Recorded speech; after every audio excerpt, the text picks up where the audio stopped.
Hello everyone, आप सभी का स्वागत है माइंड बूस्टिंग क्लासेस पर। आज इंग्लिश स्पीकिंग कोर्स का 56वां दिन है, 56th डे है, जिसमें हम कुछ और सेंटेंसेस देखने वाले हैं।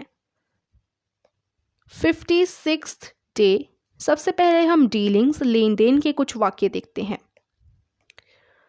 हिसाब साफ रखो, कीप द अकाउंट्स क्लियर। अनाज का क्या भाव है? How is the grain market?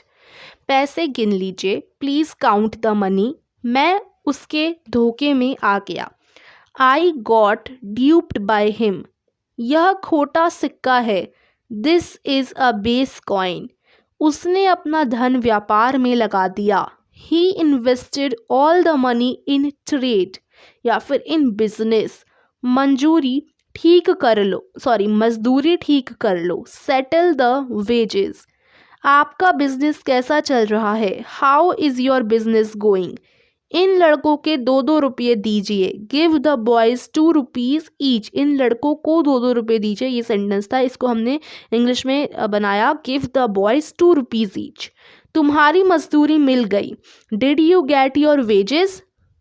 अब मेरा आपका हिसाब साफ है। अब मेरा आपका हिसाब साफ है। Now I am square with you. Advance रुपया देना होगा। Advance money will have to be paid. आप मेरे लिए कितना रुपया दे सकते हैं? How much money can you spare for me? आमदनी से ज़्यादा खर्च ना करो। Don't spend more than you earn. क्या उसने तुम्हारा वेतन दे दिया? Has he paid your salary? बस बिल बना दीजिए। That's all, please make the bill. इन दिनों मुझे पैसे की तंगी है। आई एम हार्ड अप या फिर tight these days. I am tight these days. उधार मत दो, क्योंकि इससे न केवल रुपया जाता है बल्कि दोस्त भी। Don't lend for a loan often loses both itself and a friend.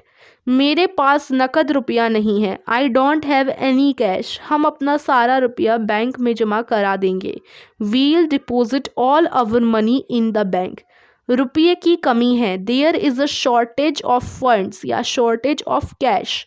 आपके पास कितनी नकदी है? How much is the cash in hand? मैं पैसों का भूखा नहीं हूँ। I am not after money. मैं बिजनेस में अपनी सारी पूंजी लगा दूंगा। I will invest everything in the business. सब रुपये खर्च हो गए। All the money has been spent. क्या आप मुझे 100 रुपये उधार देंगे? Can you lend me 100 rupees? उधार को लेंड कहते हैं। मुझे कई बिलों का पैसा चुकाना है। आई हैव टू पे सेवरल बिल्स। तो ये सारे सेंटेंसेस थे लेन देन, डीलिंग्स के। अब व्यापार, बिजनेस रिलेटेड कुछ सेंटेंसेस हम लोग देखने वाले हैं। क्या उनसे आपका कोई लेन देन है? Do you have any dealings with him? आप नौकरी करते हैं या business? Are you in service or business? आजकल बिजनेस की अच्छी हालत है। Business is flourishing these days. Station से पार्सल छुड़ा लाओ।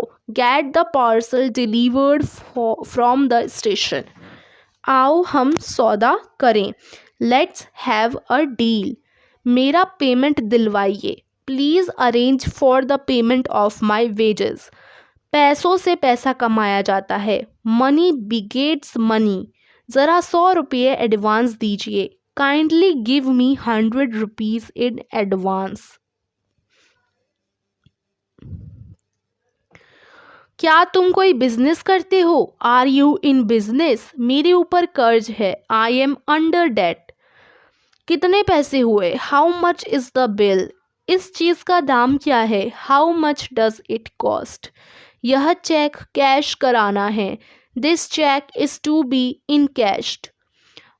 ये चिट्ठियाँ लेकर लेटर बॉक्स में डालो। वे चिट्ठियाँ होगा शायद। वे चिट्ठियाँ लेकर लेटर बॉक्स में डालो, या ये भी हो सकता है, ये थोड़ा दिख नहीं रहा यहाँ पर जो सेंटेंस है। तो पोस्ट दीज लेटर्स, यानी ये चिट्ठियाँ डाल दो।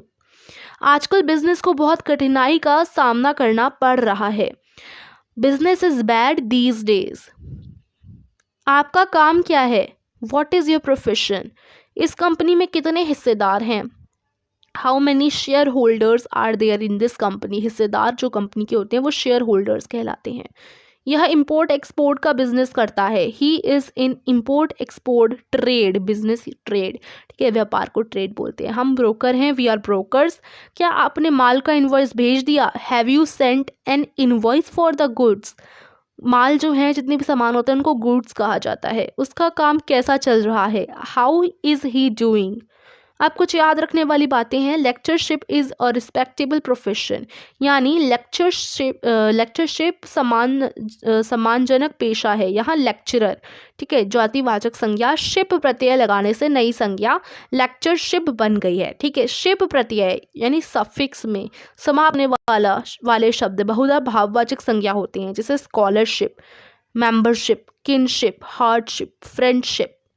स्कॉलरशिप का अर्थ होता है छात्रवृत्ति जो मिलती है ना, मेंबरशिप यानी सदस्यता, किनशिप संबंध, हार्डशिप कठिनाई, फ्रेंडशिप तो आपको पता ही है मित्रता। तो जिन शब्दों के अंत में एच डबल, अभी तो हमने ये बात करी शिप में कि शिप जिनमें प्रत्यय लगता है, शिप से समाप्त होने वाले शब्द बहुधा भाववाचक संज्ञा होते हैं। ठीक है, अब जिन शब्दों के अंत में हुड प्रत्यय हो वे भी भाववाचक संज्ञा ही होते हैं, जैसे I know him from childhood. इस रूप वाले कुछ अन्य शब्द भी दे रखे हैं जिनके एंड में हुड लगता है।